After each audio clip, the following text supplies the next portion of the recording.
Okay तो चलिए आज थोड़ा सा मार्केट में बहुत ज़्यादा डिस्कस करने को है नहीं एक्चुअली। गिफ्ट निफ्टी भी फ्लैट है।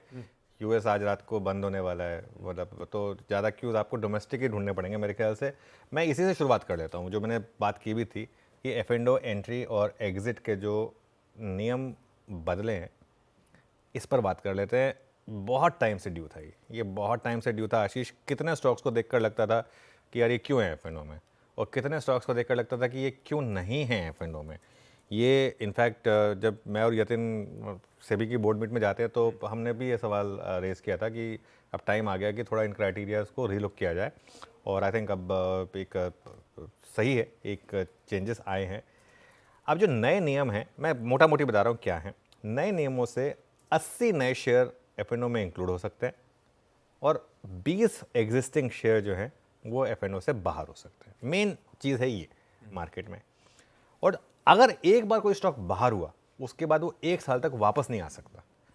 ये इंपॉर्टेंट है कि बस एक बार आप बाहर हुए तो अब दोबारा री एंट्री के लिए आपको 1 साल का कूल ऑफ पीरियड है मार्केट में। इस चीज़ का ध्यान रखना है। बदलाव क्या क्या है अब मैं ये बता देता हूँ आपको। देखिए, F and O criteria mainly 3 criterias होते हैं।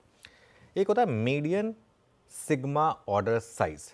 इसकी लिमिट बढ़ी है। ये क्या होता है बताता हूँ आपको। पहले 25 लाख थी, अब ये 75 लाख हो रही है। क्या होता है ये? बेसिकली आसान भाषा में समझाया जाए तो किसी भी स्टॉक को अगर आपको एक पर्टिकुलर अमाउंट से मूव करना है तो उसके लिए मिनिमम ऑर्डर साइज कितना होना चाहिए, उसको हम ये चीज़ बोलते हैं मिनिमम सिग्मा, जो क्वार्टर सिग्मा ऑर्डर साइज, वो 25 लाख से 75 लाख हो रहा है। तो वो एक बड़ा इम्पैक्ट है। दूसरा, जो मार्केट वाइड पोजीशन लिमिट है, मार्केट वाइड पोजीशन लिमिट अभी 500 करोड़ थी, उसको भी 3 गुना करके 1500 करोड़ करने का मन है। इससे एक चीज़ क्या अच्छी होगी, जो रोज़ रोज़ बैन में 20-20 स्टॉक्स आजकल आ रहे हैं वो शायद थोड़ा होपफुली कम हो जाएंगे। भाई अब तक तो आप 90% अगर आपने इसका क्रॉस कर दिया तो आप बैन में आ जाते ना। अब आप 90% of 500 crore versus 90% of 1500 crore फर्क है।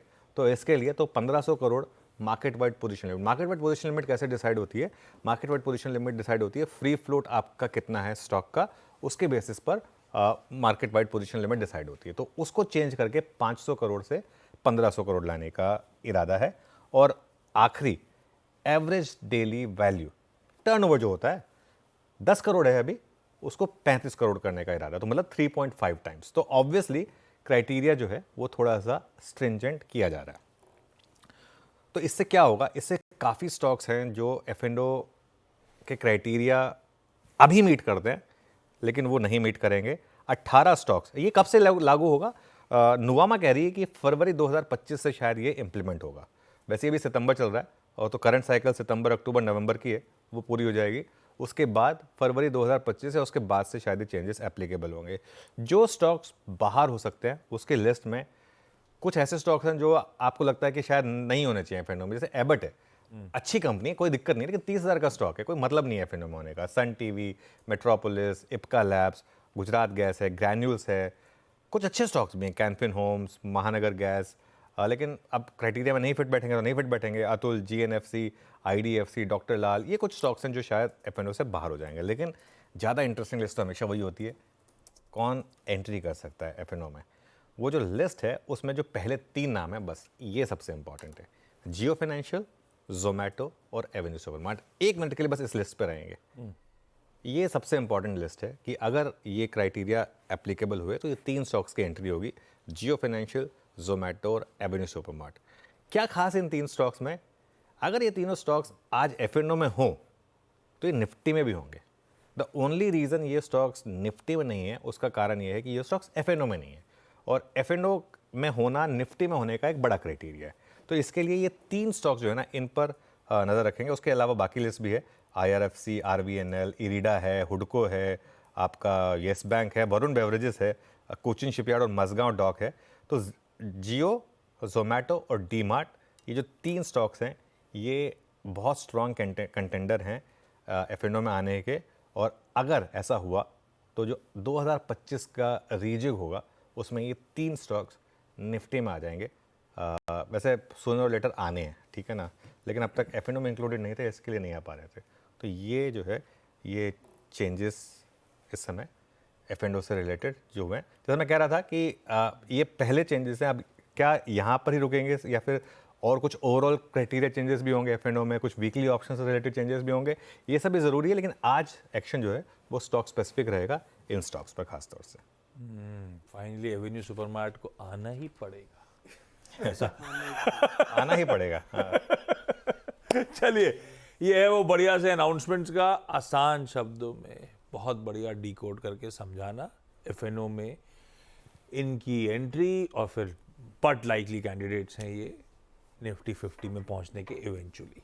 खैर, रखिए इन तीनों स्टॉक्स को तो रडार पे। साथ साथ आज के समीकरण, इंपॉर्टेंट सेशन है आज।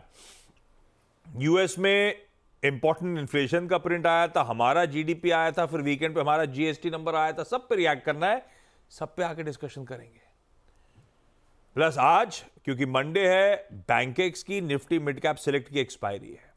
आज एक दोपहर में कैबिनेट मीट शेड्यूल्ड है, और ऑटो नंबर्स पे रिएक्शन चल रहे होंगे। कई सारे आ चुके हैं, कई सारे आज भी आने हैं, तो एक्शन पैक दिन और स्क्रीन आपको देखने को मिलेगी। लेकिन सबके बीच में गिफ्ट निफ्टी कह रहा है एकदम फ्लैट ओपनिंग। तो फ्राइडे का जहां क्लोज था उसी के इर्द गिर्द शायद आज सुबह शुरुआत होती हुई नजर आएगी। ऐसे में ग्लोबल समीकरण बैठ कैसे रहे, एशिया ऐसे ही मिला जुला कामकाज कर रहा है। सुबह तो वैसे ज्यादातर लाल था, फिलहाल फ्लैट और हरे के बीच में है ये देखिए, लेकिन मिला जुला कामकाज एशिया में। यूएस का हैंडओवर बढ़िया था, जाते जाते डाउ में अच्छी तेजी बनी, और कहां दबाव में 200 पॉइंट, कहां 200 पॉइंट मजबूती के साथ बंद हुआ। तीनों बेंचमार्क्स आधे से 1-1.25% मजबूत थे। और आज सुबह के फ्यूचर्स एज वी स्पीक इस समय हल्के लाल निशान में, पर ये बाजार आज यूएस का खुलना नहीं है। लेबर डे के चलते यूएस मार्केट छुट्टी पे है, तो क्यूज जो है कल के हैं, तो इस पे बहुत ज्यादा रीड थ्रू करने की आज जरूरत है नहीं। ऐसे में निचोड़ है कैसा, वो इन्फ्लेशन का प्रिंट ग्लोबली आज क्या क्या हुआ। प्रोड्यूसर साहब हेडलाइन में क्रूड रूट की भी चर्चा कर गए थे, क्या हो रहा है, हमारा हैंडओवर है कैसा। Good morning. गुड मॉर्निंग आशीष।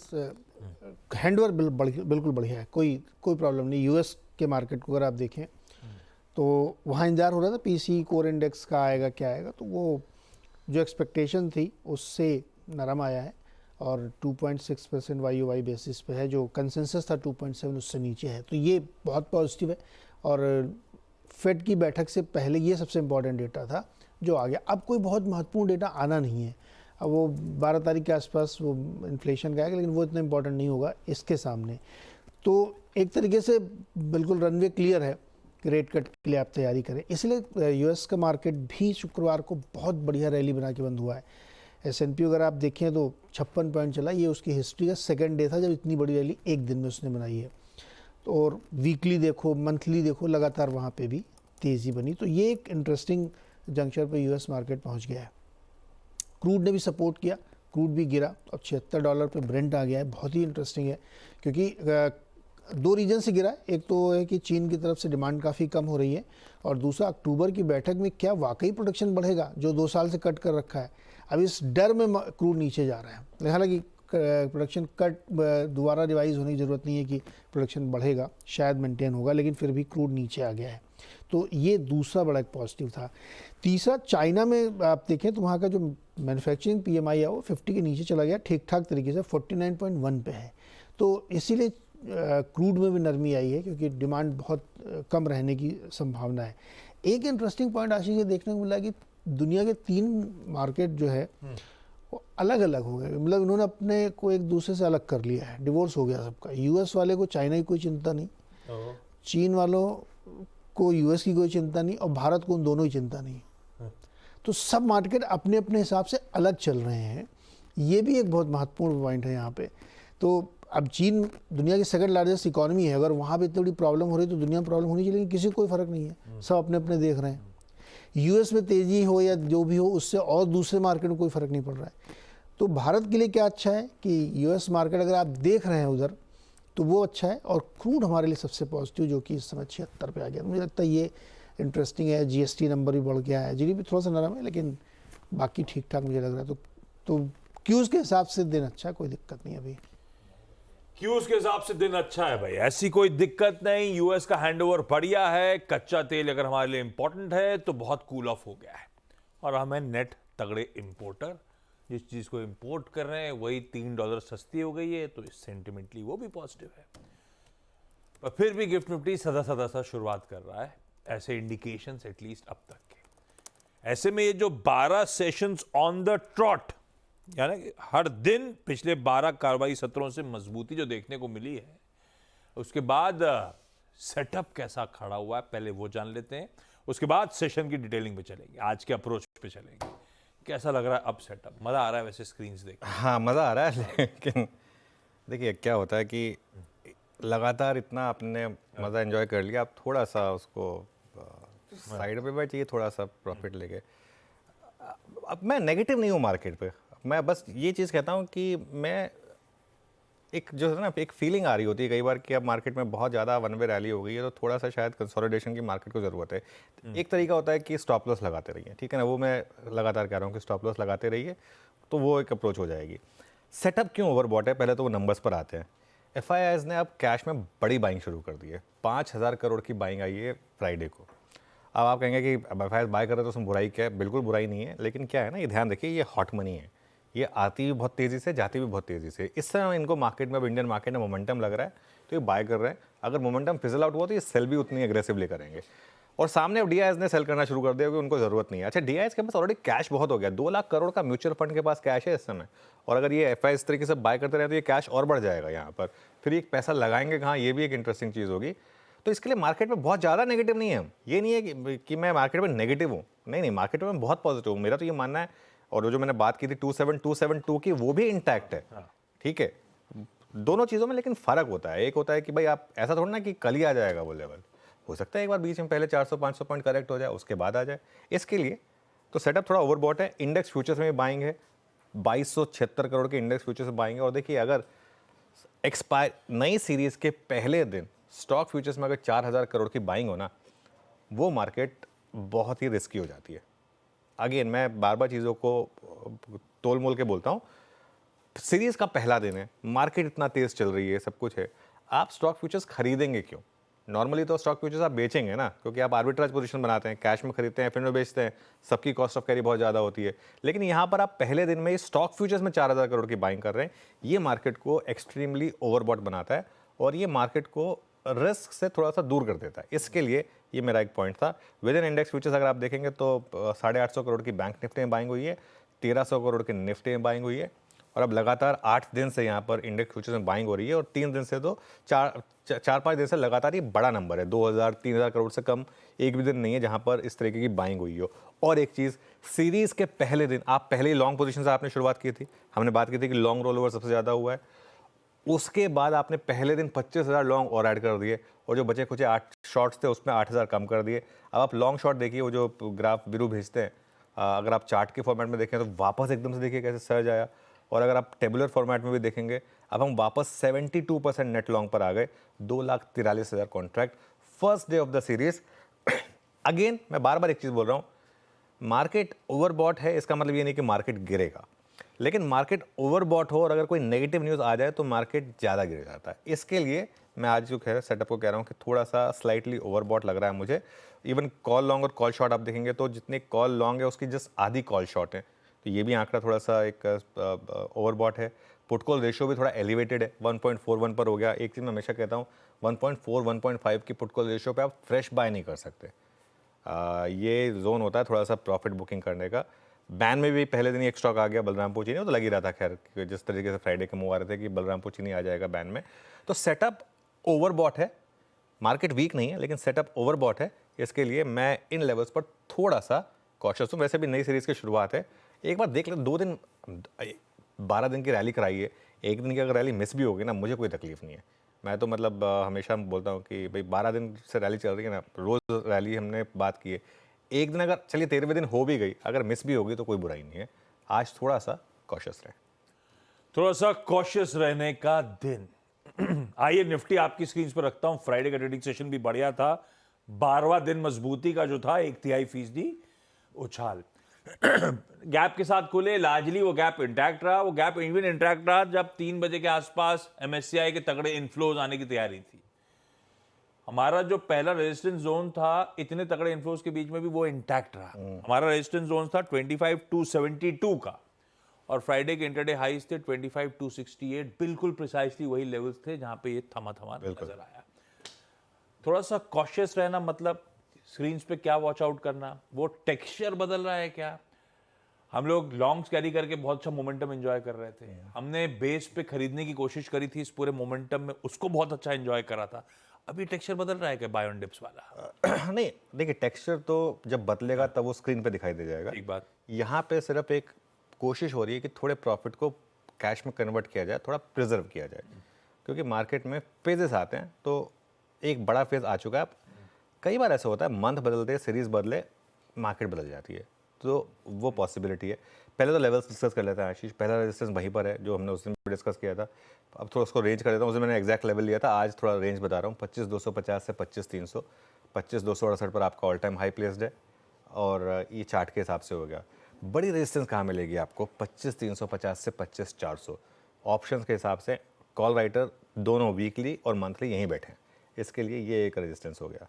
सपोर्ट कहाँ पर मिलेगा अगर आप डे ट्रेडर हैं? तो पहले 25,130 से 25,200, जहाँ आपके सबसे ज़्यादा पुट राइटर्स बैठे हैं। उसके बाद बड़ा सपोर्ट आपको मिलेगा सीधा 24,800 से 24,850। 24,800 पर 20 डे में आया, 24,800 850 पहला अर्सवाइल रेजिस्टेंस था, अब ये सपोर्ट बन जाएगा। मेरी पोजीशन, मेरी जो व्यू है वो क्या रहेगी कि एग्जिस्टिंग लॉन्ग पोजीशंस में या तो आप बुक कर लें आज, या फिर एक स्टॉप लॉस लगा दें बहुत टाइट 25,100 का। 25,100 का स्टॉप लॉस लगा दें। अगर 25,100 का भी स्टॉप लॉस लग गया तो भी 24,100 से अगर आप लॉन्ग रहे हैं तो 1000 पॉइंट आपको मिल जाएंगे निफ्टी पर, जो कि एक ठीक ठाक प्रॉफिट होगा। 25,100 के नीचे मुझे लग रहा है एक बार के लिए 24,800 भी टेस्ट हो सकता है, जो बहुत अच्छी एंट्री अपॉर्चुनिटी होगी। आपने अगर अब तक मिस की है ये मार्केट, और अगर आप एक फ्रेश पोजिशनल अप्रोच रखना चाहते हैं, और अगर वो 272 वाला वो जो मेरा फॉर्मूला है उसके लिए अगर आप मार्केट को अप्रोच करना चाहते हैं, तो 24,700 24,800 जो है वो फ्रेश एंट्री जोन होगा। एक राइजिंग 20 डेमा भी है वहाँ पर, अगर मिल जाए तो बहुत अच्छी बाइंग अपॉर्चुनिटी होगी। मैं ये नहीं कह रहा कि वो आएगा। देखिए प्लीज़ थोड़ा इस चीज़ को मैं बार बार क्लियर कर देता हूँ, ऐसा नहीं है कि वो आ जाएगा। मैं कह रहा हूँ कि अगर वो आ गया तो बहुत अच्छी अपॉर्चुनिटी होगी। तो इसके लिए ये मेरी इस समय निफ्टी पर अप्रोच होगी। आज मैं थोड़ा सा मार्केट पर हल्का सा कॉशियस हूँ, बाजार पे हल्के से कॉशियस। और वो पॉकेट जिस पे हम लोगों ने वैसे ही थोड़ा सा दूरी बना रखी थी, निफ्टी बैंक, आज वैसे बैंक एक्स की एक्सपायरी भी है। अब बाजार में कॉशियस एडिटोन, और ये थोड़ा सा अंडर परफॉर्मर, ये ऐसा अंडर परफॉर्मर ज्यादा ठंडा पड़ता है अगर ऐसे सिचुएशन में, या थम लेता है ये। अच्छा एक चीज़ मैं ऐड करना भूल गया था सेटअप में, वो जो एफआई के नंबर है उसमें एमएससीआई का भी नंबर है। ऐसा नहीं है 5,000 करोड़ की जो एफआई की बाइंग हो, क्योंकि वो आना था वो बड़ा नंबर, लेकिन फिर भी जो नंबर है वो नंबर है। सेलिंग आती है तब भी तो ब्लॉक डील्स वगैरह होते हैं, तो इसके लिए उसमें कोई दिक्कत नहीं है। बैंक निफ्टी की जहाँ तक बात है आशीष, देखिए बैंक निफ्टी एक वीक इंडेक्स है, ये दिख रहा है स्क्रीन पर आपको। अच्छा एक तो अपने ऑल टाइम हाई से 4% दूर है, दूसरा इवन जो बैंक निफ्टी का प्रीवियस ऑल टाइम हाई था वो भी निफ्टी के मुकाबले under performing all time high था। तो बैंक निफ्टी ने इवन जब न्यू हाई बनाया था तब भी उसने अंडर परफॉर्म ही किया था। तो ऐसा नहीं है कि मतलब ये नहीं है कि बैंक निफ्टी कोई अगर नया हाई बना लेगा तो कोई बहुत बड़ा हाई है, वो वैसे ही अंडर परफॉर्म कर रहा है वो इंडेक्स। ठीक है, 53,357 का हाई था जो उसने 4 जुलाई को लगाया था। अभी भी कंफर्ट नहीं है मेरा बैंक निफ्टी में, पोजिशनल कंफर्ट बिल्कुल नहीं है। यहाँ पर पहला सपोर्ट मिलेगा आपको 51,000 पर 20 डेमा, और बड़ा सपोर्ट 50,800 पर 50 डेमा, और रेजिस्टेंस तो आपकी ऑब्वियसली वेल डॉक्यूमेंटेड है 51,500 चार्ट के हिसाब से और 52,000 ऑप्शंस के हिसाब से। बैंक निफ्टी में स्ट्रिक्टली इंट्राडे रहना है मेरा व्यू। पिछले आई थिंक 10-12 दिन से यही है बैंक निफ्टी पर कि इंट्राडे रहें, दोनों साइड की ट्रेड लें। बैंक निफ्टी आपको आज भी मुझे लग रहा है कि दोनों साइड की ट्रेड देगा, और अपने आप को स्ट्रिक्टली लेकिन बैंक निफ्टी में इंट्राडे रखें, क्योंकि अभी तक पोजिशनल कंफर्ट आया नहीं है यहाँ पर। ओके, ये है निफ्टी बैंक का आज मंडे का अप्रोच। सीएनबी सिवास का मॉर्निंग पैनल भी रेडी हो रहा है।